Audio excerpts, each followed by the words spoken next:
Albertania argitaletxeak aurkeztuta, Lo Potolo. Ama txoria balitz. Uxue Alberdi. Ama txoria balitz, hegoak izango lituzke, eskuen ordez. Ama txoria balitz, arrautza batetik jaioko zinateke. Ama txoria balitz, odol beroa izango luke, eta koloretako lumak. Zer egin nezake? Zerra hartu, eta arotzak utzitako olgorria mozten hasi naiz. Zirrizarra arrast marrast, zirrizarra arrast marrast. Kas, norbaitek jodu atea kanpotik. Dena bat, arnasari eutsi eta zerratzeari utzi diot. Tarte baten ondoren, zirrizarra arrast marrast. Zerrizarra arrast marrast. Lanean jarraitu dut. Ezer gertatu izan ez balitz bezala.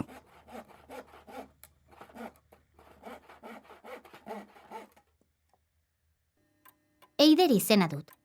8 urte dauzkat. Eta problema latza daukat lotara joateko ipuinekin. Bueno, ipuinekin ez. Kontalariekin daukat problema. Eta kontalariak aita eta ama dira.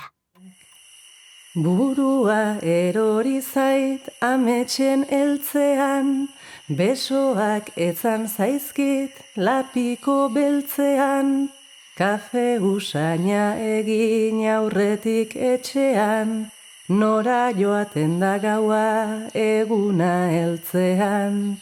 Larai, larai, eguna heltzean.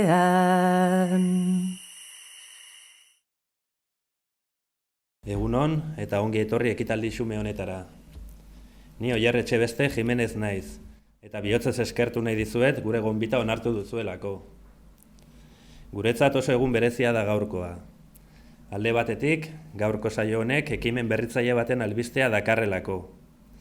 Bestetik, Albertaniaren 30. urteurrenarekin bateratsu datorrelako. Baina berezitasun horrek badu 3. arrazoi bat.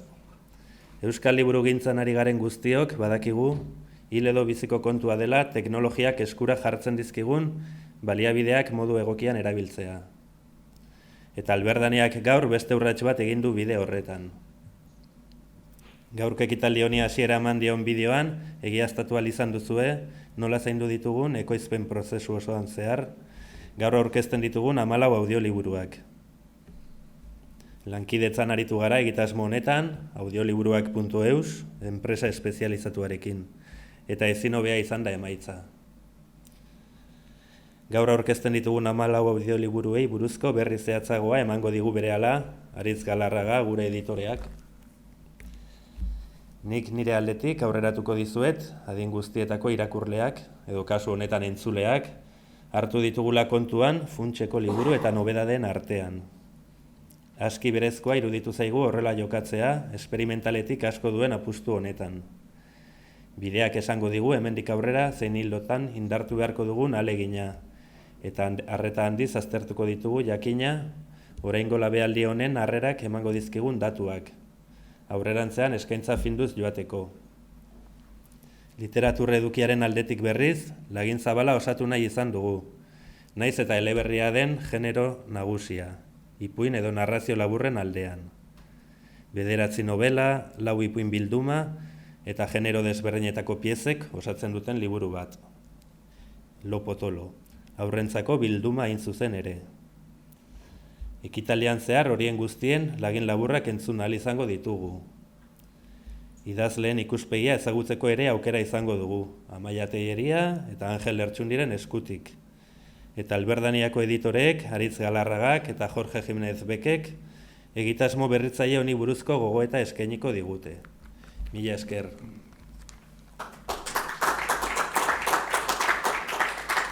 Oraingoan ez zegoen itxaropenik, 3. atakea zuen. Gauero igarotzen nintzen etxe ondotik, opor garaia zen, eta leihoaren lauki argitua aztertzen nuen. Eta gauero argi bera ikusten nuen, motela eta berdina. Hilda balego, pentsatzen nuen, kandelen errainua ikusiko nuke leiosare ilunduan, bai bainekien bi kandela jarri behar izaten zirela ilozaren burualdean. Hauek dira nire lagunak, elkarrekin sekulako ekipoa egiten dugu. Olimpia. Sormen itzela du, arduratsua eta perfekzionista da, baina egoskorra eta errebeldea ere bai neurri berean. 12 urteko neska ameslaria, gimnasia erritmikoa da bere pasioa, eta desio bat du gauza guztien gainetik, zerbait aparta, beste inork egin ez duena, egitea. Heriotzaren ondorengo egunek nabarmen baldintzatu zuten Goiburu familiaren etorkizuna, eta guztien artean Mikelarena bereziki. Aita ezagutu gabe koxkortu beharko baitzuen neskak, argazkixume bat bera ere ez zuela, haren aurpegia anztera kondenatuta. Beltzez jantzita eman omen zuen apaizak Jose Angel Goibururen aldeko hileta meza, segundako entierro bat izegokion bezala. Zer beste espero zitekeen baserritar pobrearentzat. Hotz egiten zuen udazkeneko goiz hartan. Hankartean eskuak epeldu nahi zituztenen dardarizuan sumatzen zen. Malkoei eutsi nahian asperen egiten zutenen atxean. Kaixo guztioi, Amaia Telleria naiz, Alberdaniarekin elkarlanean aritu den egiletariko bat. Garrantzitsua irakurtzea da, ez du axola nola, entzunion behin idazle bati. Eta egia da gaur egun nahi izatera irakurtzeko moduak asko ugaritu direla. Literaturak bide ezberdinak urratu ditu, euskarri ezberdinak, nor bere abantailekin. Euskarri egoki bat, edo gehiago, irakurle bakoitzarentzat. Eta garrantzitsua dela uste dut gainera, bakoitzak bere gustoko liburua hautatzen duen bezala, irakurtzeko modua ere hautatu ahal izatea. Badira ohiko liburu fisikoaren xarmari eusten dioten irakurleak, liburutegi edo liburu dendetan orduak igaro ditzaketenak, eta badira aldiz etxea jasotzen ari diren bitartean, sekulako drama eta abentura zirraragarriak bizi dituztenak aurikularrak jarrita. Beste batzuek aldiz, formatu digitalaren aldeko apustua egiten dute, eta hauek 1000 mundu ezberdin gordetzen dituzte gailu bakar batean. Esan bezala, irakurlea hainbeste irakurtzeko modu.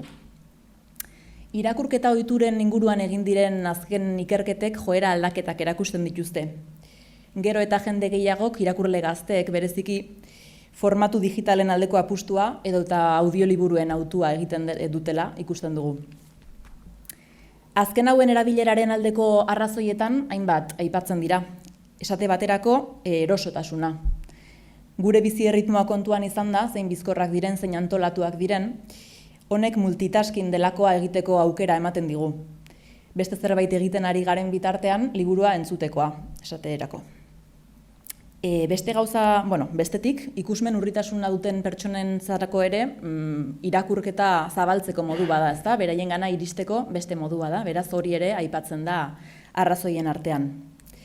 Bestetik, esaten da, bidaiatzeko ere egokiak direla.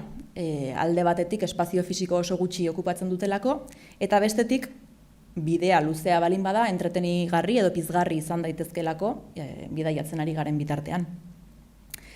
Amaitzeko, audioliburuak badu beste formatuek eskaini ezin duten abantaila bat, eta hau izango litzateke intonazioak, ahoskerak edo ahozkotasunaren beste zenbait aspektu lantzeko aukera ere. Irakaslea naiz, beraz esan dezaket, beti honi alde onak ikusten dizkio dela. Eta alde horretatik ezinuka dezaket gainera, aniztasun honek, euskarri aniztasun honek, aberastasun handia ekartzen duela, sentitzen dudala. Bai alde batetik irakurle gazteak motibatzeko balio izan dezakelako, eta irakurketa beraiengana gerturatzeko, eta bestetik baita ere formatu ezberdinak konbinatzeak oso erabilera didaktiko interesgarri eta aberasgarriak ekar ditzakelako ere. Hortaz, euskarri desberdinak ditugu eskura, bakoitzak bere alde onak eta txarrak ditu, baina uste dut garrantzitsua dela guzti horien artean euskarazko materiala topatu ahal izatea. Euskarak gizartearen aldaketa eta teknologiarekin garatzen joan behar du, eta literaturak euskarri ezberdinen bitartez bide berriak zabaltzen baditu, euskarak presentzia izan behar du horietan. Hizkuntza batek biziraun nahi balin badu, lekua eta ikusgarritasuna izan behar baitu sarean gaur egun. Horretarako apustuak egin behar dira noski, eta beraz eskertzekoa da egiten ari diren apustuak. Noski, gero ezinbestekoa izango da, egin den lan hori, sortu den material hori, jendartean ezagutzera eman eta sustatzea. Eta hortik aurrera, erabiltzaileon esku egongo da horien artean gustokoen hautatu, eta guk aukeratu dugun modu horretan, guk aukeratu dugun mundu berri horretan murgiltzea. Hauxe da guztia. Egun on guztioi. Lehenik eta behin esan, gustatuko litzaidakela hor zuekin egotea, baina ezinbesteko konpromiso batzuek behartu naute aurkezpen hau modu honetan egitera. Tira, eta ondo pentsatuta agian komunikatzeko bide berri hauek, teknologia berri hauek, ez dira aukera txarrena, gaur hemen aurkeztuko dugun egitasmoaz hitz egiteko. Azken batean, liburu fisiko tradizionalaren aldean eta liburu digitalaren agerpenarekin batera, literatura kontsumitzeko, literaturaz gozatzeko beste bide berri bat aurkeztera etorri gara eta audioliburuez hitz egitera. Hain justu, Alberdania etxeak egitasmo berri bat jarri du martxan audioliburuak argitaratzeko asmoa. Audioliburuak, esan gabe doa, ahots goran irakurritako liburu baten grabazioak dira, hainbat formatu eta euskarri izan ditzaketenak, eta beste kultura batzuetan, Frantzian adibidez edo Ingalaterran, bere bidea egiten ari eta indarrez sartzen ari direnak irakurzaleen ohituretan. Gurean beti bezala, pixka bat beranduxeago, baina tira, ematen du, iristen hasi direla behintzat. Eta horregatik da, hain zuzen, nabarmentzeko modukoa Alberdaniaren apostua. Ez bat, ez bi, 14 audioliburu merkaturatuko dituelako kolpetik, apostu importantea inondik ere, eta zorionez, garrantzitsuena, oinarrian literatura ona duen apostua. Pixka batean, Alberdaniak argitaratuko dituen audioliburu horien zerrenda aurkeztea da nire lana, eta lehenik eta behin, esan, gazteentzako liburu batzuk aterako direla formatu berri horretan. Uste baitugu, publiko egokia izan daitekela, audioliburuetara gerturatzeko, eta beti ere hortik, gero, liburuetarako sarbidea izateko. Adibidez, Olimpia saileko Puntera Beltzak liburua egongo da audioliburu horien artean, Teresa Kaloren Aurkituko zaitut, eta sail bereko Pitzatuta gaude denok Amaia Telleriak idatzita. Lo Potolo liburu kolektiboa ere audioliburuen artean egongo da, besteak beste Uxua Elberdik, Leire Bilbauk, Arkaitz Kanok eta beste batzuek idatzitakoa, eta hain justu esatari diferenteekin grabatuko dena. Interesante izango da entzutea, zati bakoitza esatari banaren ahotan. Ez dut esan orain arte, baina lehen mailako esatariak izango dituzte audioliburuek, Iñaki Beraetxe, Ainhoa Ierbe eta abar. Helduentzako literaturari dagokionez, Amaia Telleriaren beste liburu bat du, Haize lekuak, argitaletxearen referentetako bat den Angel Ertxundiren 2 liburu, Gil Derre eta Zoaz Infernura Lastana. Hauts bihurtu zineten, Juan Cruz Igerabideren lehen eleberritako bat, edo Goiatz Labandibarren Amez narrazio bilduma. Beste audioliburu batzuk izango dira, Goizane Aizpuruaren Izarak, Carlos Linazasororen Samuel eta Eslabo, narrazio laburren bilduma, Jurre Ugarteren Lilura Bera, edo Itxaro Bordaren azken eleberrietako bat, Susma Ezinak. Ikusten duzuen bezala, etxeko autoreak gehienak, kanpokoren bat ere bai, ez du aipatu, baina James Joyceen Dublindarrak ere audioliburu formatuan egongo da, eta ni neu imaginatzearekin bakarrik ez, nola gera daiteken liburu hori Dublindarrak ahots goran irakurrita, emozionatu egiten naiz. Baina eskaintza ugaria beraz, autore eta obrei dagokionez, irakurle mota diferenteen gustoko izango dena seguru, eta bidea urratzeaz gain, etorkizunean segida izatea merezi duen ekimena nire ustean. Beraz, aurten argitaletxearen plangintzari dagokionez, Alberdaniak ohiko martxaz gain, udazkenerako lan berriak eta prestatzen ari baikara, beti bezala, euskal autorekin, kanpoko literatura onenarekin, ohiko bildumetan, edo literatura bezalako bilduma berrietan, audioliburuak ere argitaratzea da gure asmoa. Eta hori da gaur hemen zuei esateko neukana. Eskerrik asko berriz ere eta laster arte.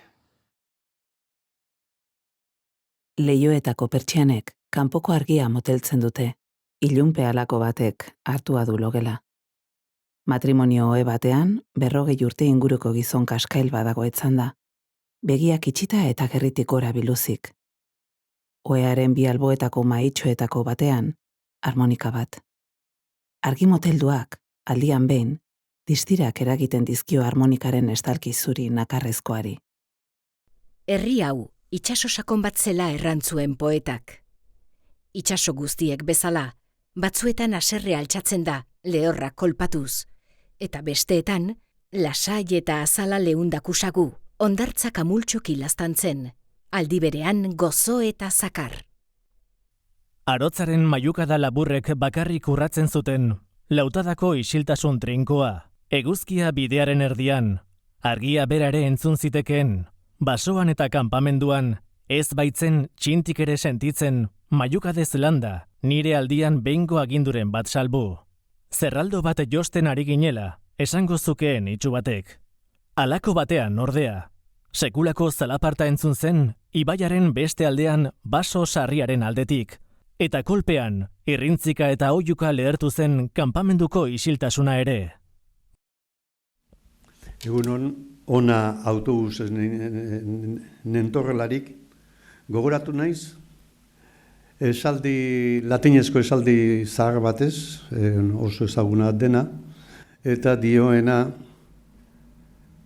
verba volant, letera manent. Hau da, hitzek egan egiten dute eta letrak gelditu egiten dira. Eta beti ulertu izan du da adagio hau edo esaldi hau ulertu izan da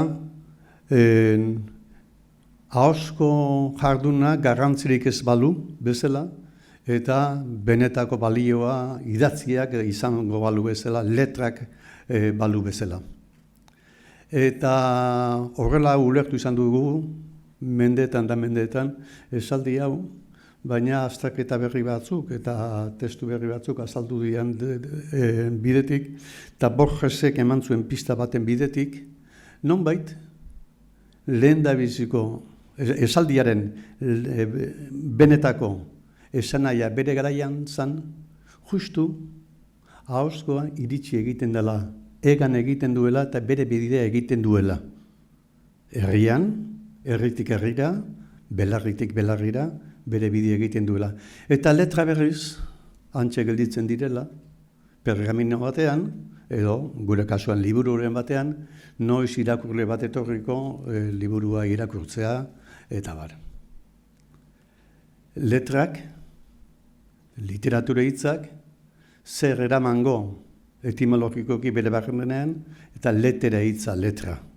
Eta konsideratzen dugu literatura egitea eta literatura dela idatzizkoa liburuaren formatuan dagoena. Eta dudarik ez dago, literaturarik importanteena dagoela liburuetan jasoa. Ze ahozkoa ere, liburuetan ahozko importanteena ere eta jatorri ahozkoa zuena ere liburuetan emana dagoela. Hortxe daukagu, garbi asko, Odisea liburua, Homerorena, eta ahozko tradiziotik jasotako kontuekin idatzitakoa, Homerok idatzitakoa. Baina izatez, hasiera eta jardutez bizi osoan, literatura ez da idatzia bakarrik izan da baita ere ahozkoa.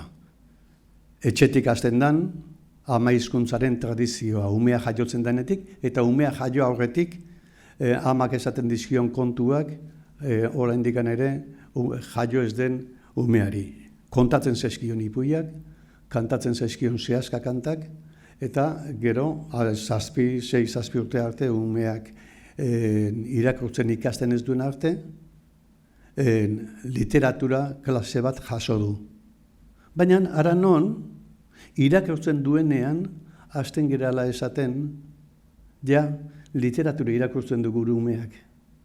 Ordu arte literatura ezautu ez balu. Eta justu, esango nuke, gustu literarioa, hasten dela irakurketa baino lehenago, ondo kontatu zaizkion ipuinetatik, eta etxean norbait kontalari ona izatetik, edo zerbait kantaren bat eskolan ikastolan ikasi zuen kanta esanguratsu batetik, hortik sortzen direla gustuak, ahotzetik. Hizkuntzaren musikaltasunetik, eta hizkuntzaren espiritua gordetzetik. Tamalez, ez euskara bakarrik, beste hizkuntzak ere bai, baina gure hizkuntza gero eta gehiago musikaltasuna galtzen ari da. Bueno, ez da gurea bakarrik, baina horrek ez gaitu inondik ere kontsolatu behar gurea bakarrik ez delako. Eta nik bide horretatik daukadan oroitzaipen importantenetako bada, eskolan oso serioa seminarioan ikasten genuen garaian, Joan Mari Lekona guri erakusten Alostorrea kanta, eta ua kantatzen jartzen.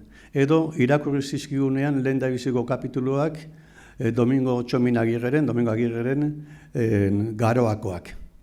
Eta hain ondo irakurtzen zuen gizonak, ezautu zen dutenak irakasle bezala eta badakizu hori, hain ondo irakurtzen zuen gizonak, bukatu genuen Garoa 12 urtekin.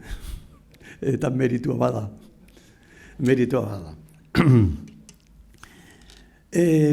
Bide beretik, tristea da esatea, baina praktikoki herri honek, tristea da eta beste aldetik, eskerrak, behintzat nunbaitetik ikasi zuen, herri honek ezagutu zituen, Lizardiren eta Lauesetaren poema ederrenak, Xabier Lete eta Laboaren bidez ere, Laboak Lizardi kantatu zuen, eta zerakeren bidez, Antxon Balberderen bidez. Eta geratu zaizkigu, haien musikak eta letrak, haien kantatu zituzten letrak, eta horri esker ezagutzen dugu gure poesiaren zati importante bat. Eta gero etorri dira hainbat eta bat kantariren lanak etorri dira, beste hainbat poeten poesiak musikatuz. Eta agian, izango da, kostatzen zaizin izte, zuen artean norbait, demagun, hemen daukagu Arkaizkano eta Arkaizkanoren poesia ezagutzen ez duena, baina kostatzen zen sinistea, dagoenik hemen inor bere poema bat kantatua ezagutzen ez duena. Agian, inkluso jakin gabe, Arkaizkanorena den, edo ez. Eta hori ere da, beste zirkustantzi bat berezia. Baina importantea ez da, norena edo anonimoa den gauza bat, importantea da, horiek danak ahoz jaso ditugula berez idatzita daudenak. Ez ditugu ezagutzen audioliburen bidez, ez zeuden audioliburuak, baina bai ahozkotasunaren bidetik etorri zaizkigu. Gauza berbera gertatzen zaigu antzerkiarekin eta zerarekin ere, antzerkiarekin eta zinearekin ere. Antzerkiaren oinarrian beti dago testu bat, gehienetan bintzat dago testu bat, baina gero ahoz esaten zaigu eta ahoz jasotzen dugu antzerkiaren peripezia guztia. Zinean ere bai. Eta lehen hasieren esaten nuena, gero eta gero gehiago aigarela galtzen ahozkotasuna eta ahozkotasunaren musika, ordun da gutxiago landu antzerkia edo telebistak ordun da pelikula eta zerakaen ahosko kontuak gutxiago eman bersio, imaginazioaren artean, hau da, literatura eginez, ordun da pobreago egingo zaigu. Kalean, gero eta gero, euskara entzungo da, baina gero eta gero euskara kaskarragoa egiten ari gera. Kontuan izan da gainera, gure egoera, sekulako egoera gogorra latza dala. Euskararen edadura neurri handi batean, beste hizkuntza handietan ez bezala, espainolaren edo inglesaren kasuan ez bezala, neurri handi batean entzuten dugu euskara ofizializatua euskera, burokratikoa euskera, nolabait, erregistro jakin batzuekin egindako euskera bat, baina oso mugatua dena. Nik latinez hitz egitera iritsi nintzen, baina latinez hitz egiten nuen filosofiaz, esaminatzeko. Eta hortarako bakarrikan nekien latina, baina eguneroko bizitzarako ez. Nik, sukaldaritzaz, nik momentu honetan, ez nitzak gai izango jatetxe batea latinez bakarrik hitz egiten dutela, eta jakin ara joan eta menu bat eskatzeko gai ez nitzatek izango, bizitzako gauza, hain arrunta dena, ez nitzak gai izango. Euskera administratiboarekin hori gertatzen zaigu. Registro bada, registro zabal bada, baina registro horrek ez ditu beste batez ere eguneroko bizitzarako registroak ematen. Belarri kontua da, eta hori pixka txiste bat ere gertaliteke, ni hori esaten jardutea, orain hori esaten zenen. Belarriaren garrantzia eta hizkuntzari musikaltasuna ematearen garrantzia.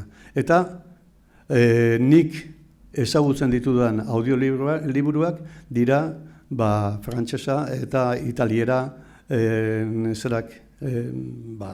zehatzeko, zaintzeko eta entzun ditudan batzuk, novela batzuk, batean hizkuntza batean da bezala, eta horiek dira ezagutzen dituenak. Apenas ezagutzen ditu bestekan. Baina, gehiago jakin gabe, ez impresioa baizik eta konbentzimentua daukat aportazio importante badela gure gizartearentzat eta euskaldunarentzat audioliburuen jaiotza hau, eta, ugariago etorriko aldira berriak.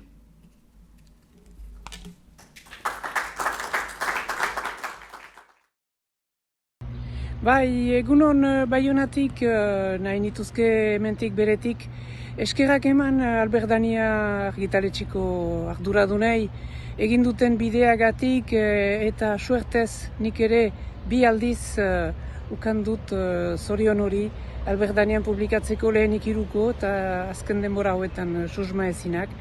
Eta ikusten dut gogo handiz abian direla oraindik beste bide bat irekitzen, hau da audioliburuak euskaldunon eskura jartzeko bide hortan, eta uste dut hori eskergarria dela. Mil esker beraz eta nahi duzuen arte. Argitaratu zuen lehenengo liburutik, Alberdania haize freskoa izan zen euskal panoraman. Beraz, zorionak Alberdania eta urte askotarako. Gogoratzen naiz, Iztilega plazako bulego hartan, nola antolatu genituen eta erosi genituen mailak eta aulkiak eta behartziren bulegokinak bulegoa antolatzeko. Gogoratzen naiz, eztabaidak, zerak diseinuak nola egin behartziren, Antonekin, Anton Olariagarekin, Jorge Getabiok eta bar. Gogoratzen naiz, zenbat liburu, lehenengo liburu aurkezpena, Itzalen Itzal, Nombraren Brujar eta Laino Artean Zelatari, han gastronomikoan, Donostiko gastronomikoan egin genuen liburu aurkezpena. Gogoratzen naiz, oso ondo, orain 30 urteko zera guztiak, ezta? Gogoratzen naiz ze segurtasuna ematen duen munduko maketagilerik hoberena alboan izateak. Eta gogoratzen naiz internet noiz etorri zan bulegora, gogoratzen naiz dorre bizkiak noiz erori ziren, gogoratzen ditut eztabaida guztiak, bai eta tonuz altuago zirenean ere, gogoratzen ditut otorduak, gogoratzen ditut danak. Eta ez daukat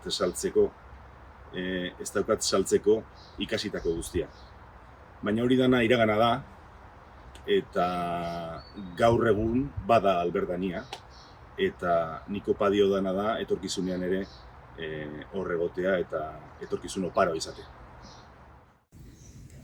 eskertzekoa da, Alberdaniak hasi duen ibilbide berri hau literaturaz gozatzeko beste modu bat eskainiz, audioliburu bidez, eta nire aldetik ilusio berez egiten dela esan nahi nuke, amez liburua izan delako audioliburu bihurtutako hietako bat. Aitortu behar dute azkeneko hau sorpresa izan dela niretzat, eskerrik asko, Josef eta lankideak ez nekien, hunkigarria izan da, momentu batzutan, salbuespen txiki batekin, Ignacio, mailak ez genizkian erosi, karri genizkian etxetatek. Hortarako ere diru eskaz, zebilen garaian, eta, eskerrik asko horra gertu zaten guztioi, bereziki diri, Ignacio, eta ni nentorren berez amaitzen hasteko, asmoz, gogoeta txiki batekin, edizioaren mundutik egina. Paradoxa badirudi ere audioliburua ardatz izan duen ekitaldi honetan irakurketa da erribindekatzen ari garena. Testua alegia, testu irakurria, ozen naiz isilik.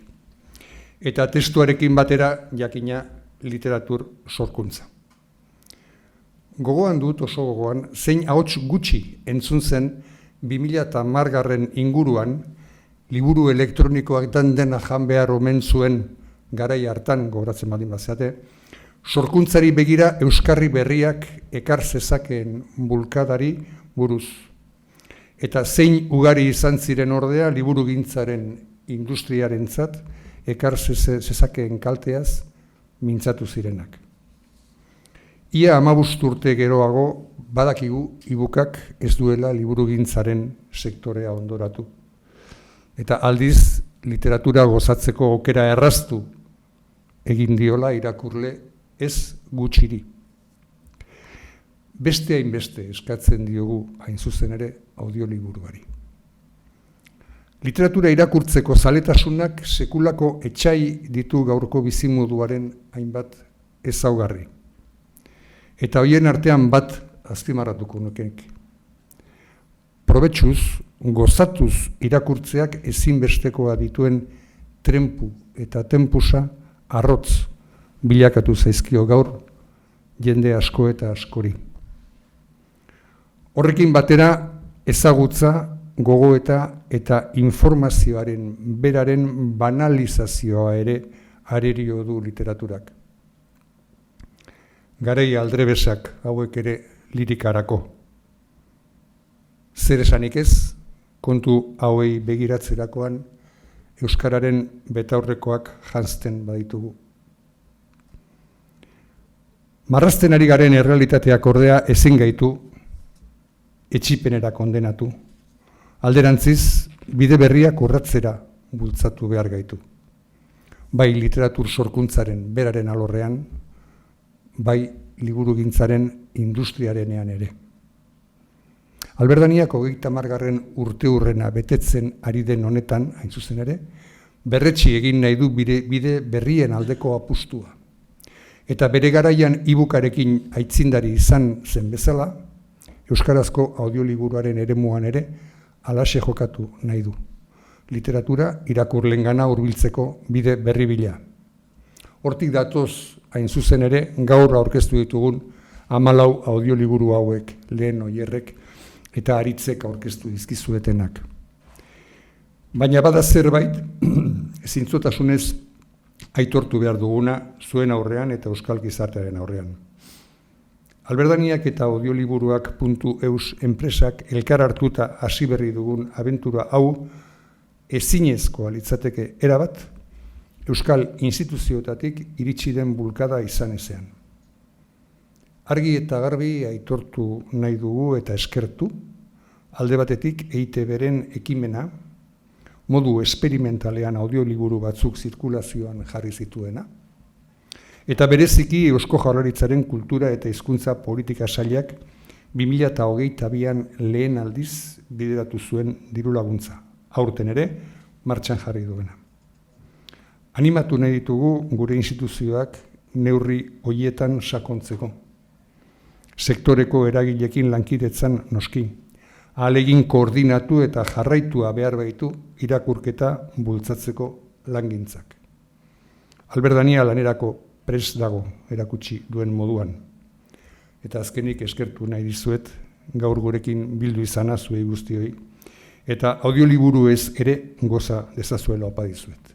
Orain besterik gabe, nahi baldin baduzue, elkarrekin ardotxo bat hartuko dugu hortxe atarian. Mila esker.